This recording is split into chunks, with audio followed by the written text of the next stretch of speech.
আমি একটা সিদ্ধান্ত নিয়েছি যে এবারে আমাদের রাজ্যে চাষাবাদ ভালো হওয়ার কারণে আমি নবাবকে বাৎসরিক বকেয়া খাজনা কিছুটা বেশি দেব।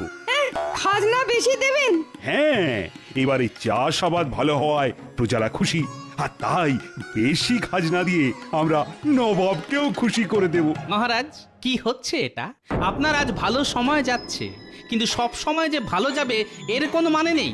আপনি একবার বেশি খাজনা দিলে নবাবের লোভ কিন্তু বেড়ে যাবে মহারাজ। আর আপনি তো এটা ভালো করেই জানেন যে লোভের নেশা সর্বনাশা। তাই আপনার কাছে আমার বিনীত নিবেদন মহারাজ, বাড়তি খাজনা দিয়ে এই ভুলটি ভুল করেও করবেন না। না না না না, এ কি করে সম্ভব? আমাদের প্রতিবার খাজনা দিতে দেরি হওয়ায় নবাব রুষ্ট থাকেন। তাই খাজনা যদি একটু বাড়িয়ে দিই তাহলে কিছুটা হলেও তো খুশি হবেন।